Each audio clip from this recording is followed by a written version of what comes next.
Hey Squad, welcome to this bonus episode of Crime Squad Podcast. This bonus episode is a follow-up from episode 29, No More Stolen Sisters. In 2022, 4 Indigenous women in Winnipeg, Manitoba vanished without a trace. On a fateful day in June 2022, human remains would be found in a dumpster outside an apartment building. An investigation would reveal the women had something in common. They had fallen victim to a serial killer. If you want to listen to the full episode, go back and listen to episode 29 of Crime Squad Podcast wherever you listen to podcasts.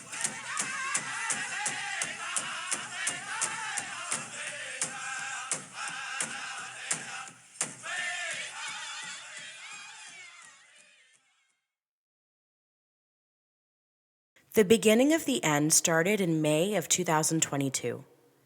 An unsuspecting individual was doing some early morning dumpster diving to see if there was anything they could salvage. What they didn't expect to find, however, was human remains. The individual hurriedly got out of the dumpster and called Winnipeg police to report the find. The remains were later identified as belonging to 24-year-old Rebecca Contois of the Ochi-Chakosipi First Nation, located on the western shore of Lake Manitoba.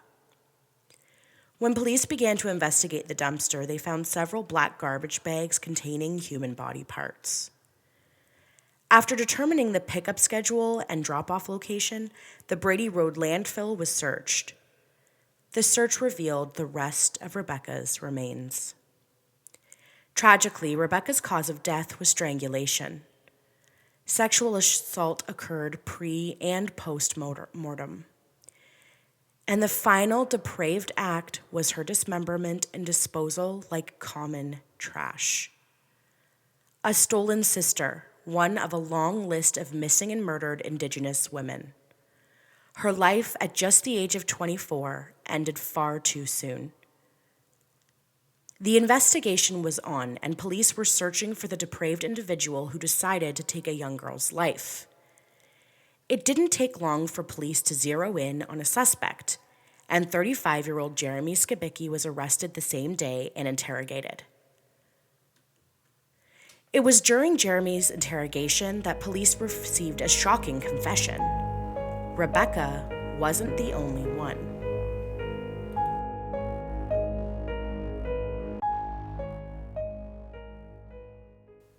It didn't take long for Jeremy Skibicki to crack during questioning. Police were only aware of one murder at the time of his arrest, but during the interrogation, Jeremy admitted to killing 4 people. 4 Indigenous women he'd preyed on at the local homeless shelter. Vulnerable women. He told police how he operated. He would take the bus to a local shelter and chat up women, offering them a place to have a shower and maybe eat a meal. Once back at his place, he would murder them, perform acts of necrophilia, then dismember and dispose of them. He had committed the murders in a short amount of time and was clearly escalating. The first woman he had killed has yet to be identified. The Indigenous community has given her the name Buffalo Woman. It is believed she is a young Indigenous female who Jeremy murdered on or around March 15, 2022. On May 1st, Morgan Harris was last seen in downtown Winnipeg. Police believe she was killed on or just after this date. Just 3 days later, Jeremy, who was clearly becoming emboldened, brought Mercedes Myron of Long Plain First Nation back to his apartment. Tragically, her fate was sealed.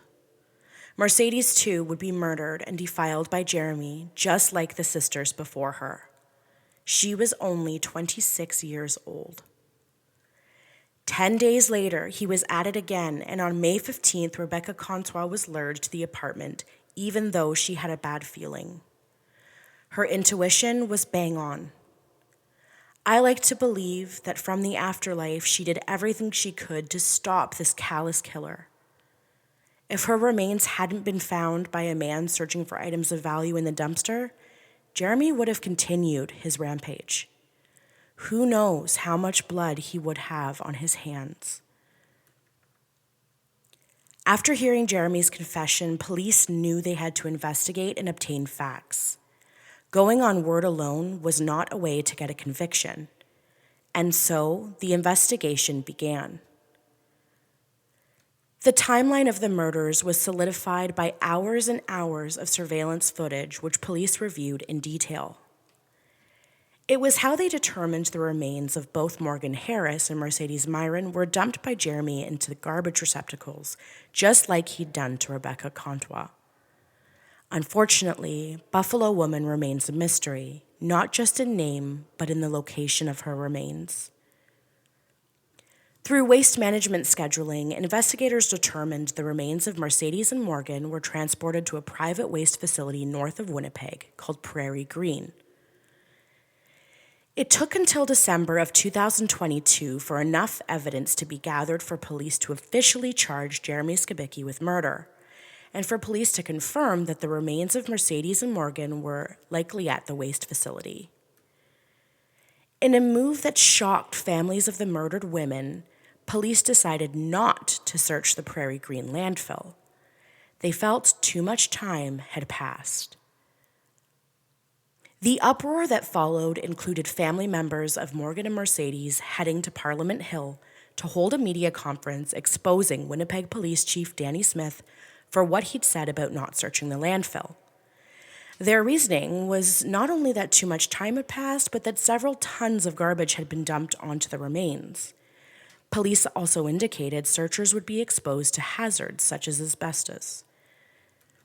The now former police chief was made to apologize for his statements, and then he was working with the families to conduct a feasibility study to see what the cost and dangers would be to search the landfill. All the while, family members knew their loved ones were trapped in a waste facility like common garbage, thrown away like trash, like something meaningless. These women had lives, had families, had experiences and hopes and dreams. To know their location and to not be granted the ability to be laid to rest is an absolute travesty. Camp Morgan began on December 18th, 2022. Members of Morgan's family, as well as members from a group called First Nations Indigenous Warriors, lit a sacred fire outside the gates of the Brady landfill, where the partial remains of Rebecca Contois had been found. The fire, as explained by a cousin of Morgan, is a way to connect to the Creator and allow spirits to be able to see. The family also set up camp at the location. It remained there while the battle to search the landfill continued. It was May of 2023 that the initial feasibility study was completed.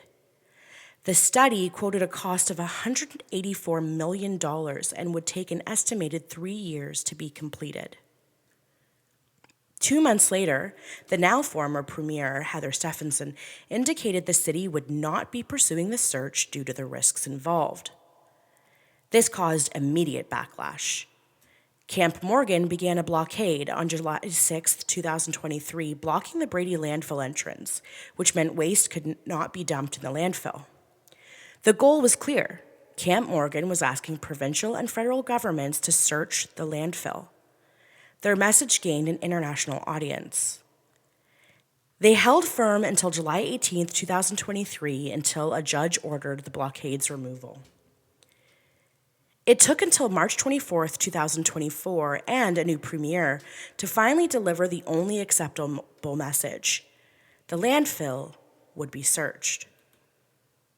While the demonstrations were happening and the hashtag #SearchTheLandfill was cascading across social media platforms as a call to action for the provincial and federal government, the trial of Jeremy Skibicki was underway.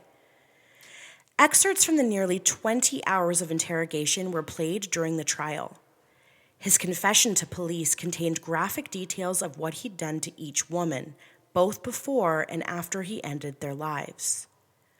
Also entered into evidence were Facebook Messenger chats with his ex-wife, letters he was sending to a fellow convict in a Nova Scotia women's prison facility, and internet searches he made leading up to and after he committed the murders.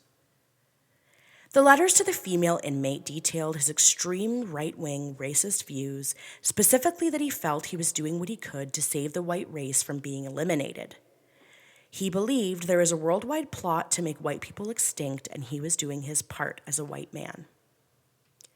Among this piece of shit's internet searches were definition of a serial killer, garbage collection dates, beheadings, and questions related to DNA evidence. Clearly, this internet search history paints a very clear picture of just exactly how guilty Jeremy Skibicki is. Thank goodness he was also stupid and used his home computer and cell phone to conduct these searches. Because this evidence really helps to solidify the kind of predator this man really is.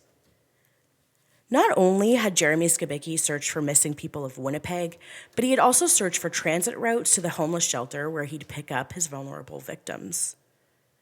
He then repeatedly searched for information on waste management in Winnipeg, as well as when garbage is collected. He also searched for questions regarding elimination of DNA, including whether or not bleach would remove fingerprint evidence.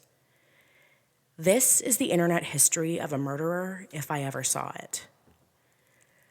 Though he tried to claim mental illness, specifically schizophrenia, was to blame for his actions, the Crown's forensic psychiatrist who performed an assessment begged to differ. He did not find that Jeremy Skibicki was suffering from any kind of mental illness. Instead, he testified that Jeremy Skibicki was driven to murder these 4 beautiful young women because of his perverse sexual interests. He was driven by homicidal necrophilia. In other words, this neo-Nazi loser was sexually aroused by dead bodies. Hope that gets out in jail. I suspect the inmates might not take too kindly to a man who sexually assaults dead people. The judge presiding over the case announced the verdict on July 11, 2024.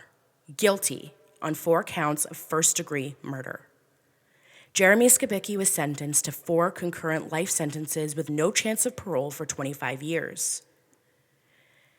After all of this, the families felt justice had been served, but one thing is still missing. For Buffalo Woman, it's her true identity. For Mercedes and Morgan, it's their remains. The search of the landfill finally commenced on October 23, 2024. Waste excavation began, which was transported to the newly built sort facility. The excavated waste examination began in December of 2024, and by the end of February 2025, the province announced they had found possible human remains. Testing was required to confirm. On March 7th, it was confirmed the remains were, in fact, human remains. On March 10th, the province announced they had identified 1 set of remains. Morgan Harris, a 39-year-old woman from Long Plains First Nation, a mother of 5, an auntie, a cousin, a daughter, a victim of Jeremy Skibicki. And while this is what the family was hoping for, something that took nearly 3 years to come to fruition, the news was still shocking and emotional. As you can imagine, the discovery has left a raw and open wound for her family and friends. Her daughter, Elle Harris, has been through a lot of trauma, but is starting her healing journey. Every day, though, she thinks about her mother, Morgan Beatrice Harris. She wants her mother to be there for her. And because of the actions of a depraved individual, this can never be the case. Cambria Harris, another daughter of Morgan, posted on social media that the confirmation was bittersweet. She was quoted as saying, quote, "She's coming home, just like when we said from the very beginning. We fought with our hearts, and now her spirit can rest." Morgan Harris is coming home. Her family, while grateful, wants Morgan to be remembered as she was in life instead of labeled a victim of a serial killer. Morgan Beatrice Harris was born in 1983. In life, she was known to be happy-go-lucky and silly. She was someone people loved to be around, and nobody had a bad thing to say about her. She was the mother of 5 children and a grandmother. She had a beautiful smile, raised 5 warrior children with strong hearts and minds, and was so very loved. Rest in peace, Morgan. On March 17th, the province confirmed the identity of the second individual whose remains were found in the landfill is, in fact, Mercedes Myron of Long Plain First Nation. Mercedes, like Morgan, was a mother, a daughter, an auntie, a victim of Jeremy Skibicki, taken at just 26 years old. At this time, the family of Mercedes has asked for privacy and space to grieve. The Assembly of Manitoba Chiefs released a statement and said, in part, quote, "For far too long, First Nations women have been treated as though they are disposable. We have always said our women are sacred. Mercedes deserved to live a full life surrounded by love and possibility. We will continue to honor her spirit and stand firmly with the Myron family as we work to end the violence faced by First Nations women, girls, and Two-Spirit people." Rest in peace, Mercedes.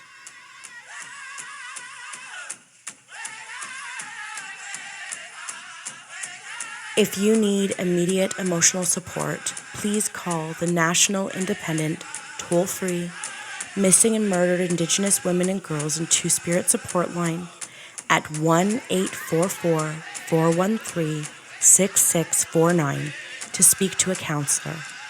This service is available 24 hours a day, 7 days a week.